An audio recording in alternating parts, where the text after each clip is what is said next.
I have corona. It's been a real hot minute since I made an animated YouTube story. To be honest, I did get burned out a little bit. I was consecutively making videos on people I just really despised. You got 16-year-old boys sucking on mommy's titty, people getting mad at their own siblings for getting kidnapped at 3, and hundreds upon hundreds of skanky teenage girls who cannot keep their legs closed. I'm the victim. His penis accidentally slipped in my vagina. It wasn't my fault. So we'll be watching a YouTube channel called Dear Diary, and they probably have the worst thumbnails out of any of these animated YouTube channels. I mean, look at this shit. They actually copied and pasted the baby in the womb. This one's crying because he's brown, and this one's crying because he's in a real fucked up situation. I, no joke, wanted to shoot my dog after seeing this thumbnail. But we won't be watching this video today, thank God. We'll be watching 2 different videos. The first video is about a woman who is addicted to cheating, and the second video is about a man who gets a boner whenever he wears diapers. Yeah, as you can tell, I'm very fucking excited to watch these videos. Hey guys, my name's Lauren. I'm 18 years old, and I have a big problem. On the surface, you'd think I was just like any other girl. I've got some great— Nobody fucking cares. Every time these idiotic videos start, they talk about shit that doesn't matter at all. Legit, zero correlation with the actual story. In the first part of the video, they talk about how ordinary they are, how great they are, and then they talk about how they ejaculated on a fucking goat, and then talk about how they got it pregnant by peeing in its mouth. I wouldn't be shocked if that's an actual story on YouTube. Here's the deal. I have this boyfriend, Greg, or at least I used to. Greg really is the perfect guy. Handsome, rugged. He could easily pass as a Hollywood heartthrob. Me and Greg dated for 5 months, and it was total bliss the entire time. He treated me like a princess. Ew, this cockhead has a foot fetish. Like, I had a boner at first, but when they zoomed out and showed him rubbing her feet, like, I don't know, I just started getting some, like, puke in my throat. Is this Tarantino's son? He showered me with gifts, took me to the hottest restaurants, and pretty much did everything he could to make me happy. What the fuck is with this weirdo and feet? I swear, they could just make an animated YouTube video about this guy, and how he likes to suck on big toes or some shit, I don't know. I'm not a goddamn foot fetish person, I jerk off to normal shit. Of course, I went along with this. But I knew deep down that I wouldn't be keeping Greg around for long. You see, every time he showed up on my doorstep with a bunch of flowers, or every time he texted me saying, "I love you," all I could think about was how good it would feel to hurt him. What the fuck? Here was this incredible guy, and he was completely at my mercy. The truth is, I got much more satisfaction from this feeling of power than I did out of the actual relationship. Ladies and gentlemen, I present to you, the Mega Bitch. The Mega Bitch! This floppity pussy will walk around and act like she has an addiction, but really, she's just an ultra cunt. And I think I just wanted something more than other girls. More than just a normal relationship. I crave power. What is this, a fucking cartoon villain? Well, I crave power. What's next? Are you gonna twirl your mustache and stroke your dick? I think you and John Bolton would get along just fine. I want to get behind the surface and get into a guy's head. To me, that's the sexiest thing in the world. Besides 8-year-olds, the sexiest thing in the world is probably pregnant dwarfs. I don't know, I just think it's kind of hot when they roll around and the grass tickles their balls. One night, Greg texted me telling me to get ready because he was taking me out somewhere fancy. I knew this would be a perfect opportunity. So, I didn't reply. But I did get myself dolled up. I know I already made that joke in my other animated YouTube story video, but I'm sorry ladies, but this is not a cute hairstyle. No guy out there is getting boners for Mickey Mouse ears, so you can just stop it. Me and my friend Rachel went to a bar in town. 3 hours later, Greg texted again. "Sorry, I'm at a party." Greg replied with a confused face. I started to feel that thrill, that rush. I knew Greg was sitting at home, tormenting himself over what I was doing. Haha, I bet he's cutting his wrists and killing himself. Oh yeah, I hope he's depressed. At the bar, I saw a hot guy from my college named Jason. I worked my magic on him. Rachel watched the whole thing in horror from the other side of the bar. "You have a boyfriend!" "Not anymore," I said. "Watch this." I clicked share video, then sent it to Greg. I captioned it, "Sorry, babe, we're over." Guys, come on now. She has an addiction, okay? So we shouldn't get mad at her and we shouldn't judge her. Because women are the best race on earth. Back at home, I found Greg had left a bunch of roses on my doorstep. He only called me once, then gave up.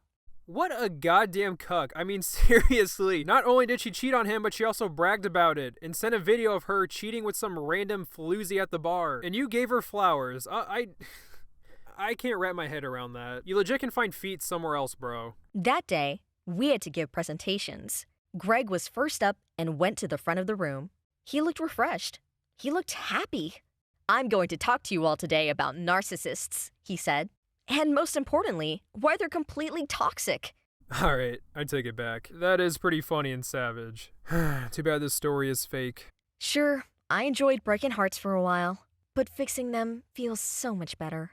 Does it though? Last time I checked, you had a 50-minute monologue about how you like to stomp on people's feelings, and 1 sentence about how caring for others is better. Yeah, I don't trust your fat ass. Hi, my name is Robert.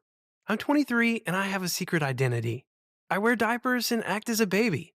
But don't judge me yet before you hear my story.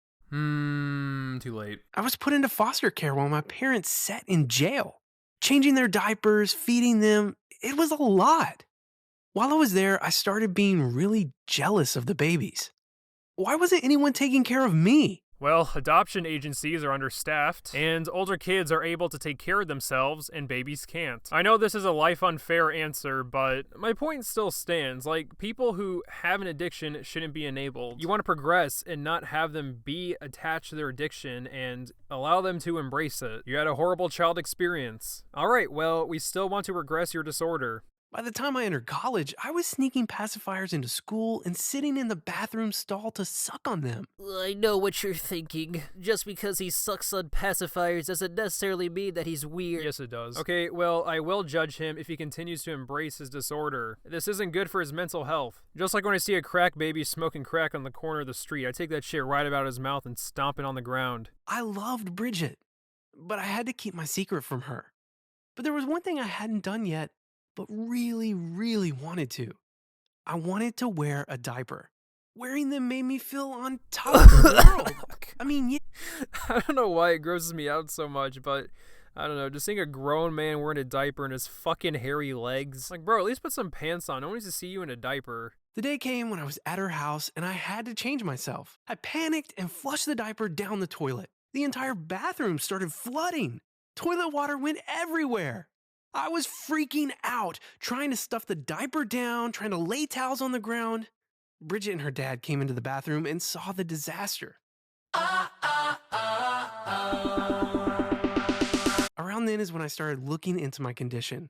To my surprise, there were thousands of people that did the same thing I did. Yeah, they're called libtards. Even more exciting, there were websites where you could find an adult that would treat you like a baby.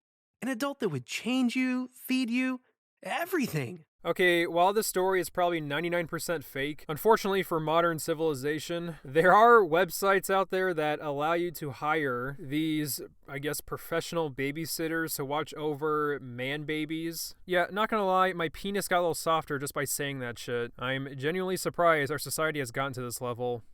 Woohoo, we're gonna watch a third video. This is a little bonus. This one looks funny. I am shaking after what my dad did to me at 16. So the thumbnail implies that this girl's being raped, and you know, that's bad. But forced penetration does get the views, so I can see why they did that. Unfortunately, YouTube has kind of ignored this, even though these channels are notorious for clickbaity titles and thumbnails. I'm honestly surprised the video wasn't taken down, even though it's implying rap in the content. I don't know, does anyone else find it kind of fucked up? This video is promising forced intercourse and dives into a completely different topic. No, we're not talking about forceful incest. What would give you that idea? Hey guys, my name's Addison, and I'm still shaking after what my father did to me when I was 16. Yeah, well, I'm still shaking about 9/11. They could have hit more buildings. You see, my mom left me and my dad when I was 8. Our life was perfect. He got this big promotion and everything started falling apart because she came along.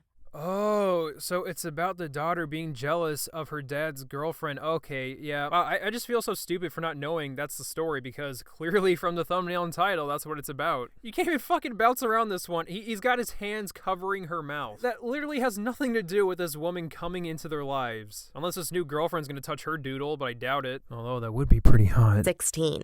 Never mind. One evening, when we were hanging out in the garage, He whipped out his penis. I can't believe what my dad did to me at 16. Oh my gosh. he told me that he found another woman, and he's planning on marrying her. Only if I knew back then how evil she is, maybe I could have stopped him. Wow, I didn't think it was possible, but we found animation worse than actually happened. At least their characters move. This bitch's arms are just fading in and out in transition. That's not animation. I was so nervous at first. What if she's gonna change our relationship? What, is she gonna receive the peen instead of you? I'm sorry, but they're making it too easy for me. How horrible can she be if my amazing father fell in love with her? Well, Turns out my father doesn't have the best taste in women. My last stepmom was Jewish. Her nose would inhale all the goddamn air around me. I could barely breathe. She started asking my father for money and spending it to buy the most ridiculous things. She would nag me all the time. I decided that I've had enough. I'm gonna shoot her. Oh, Addison, have you taken out the garbage yet? Oh my god, Addison, you killed my wife!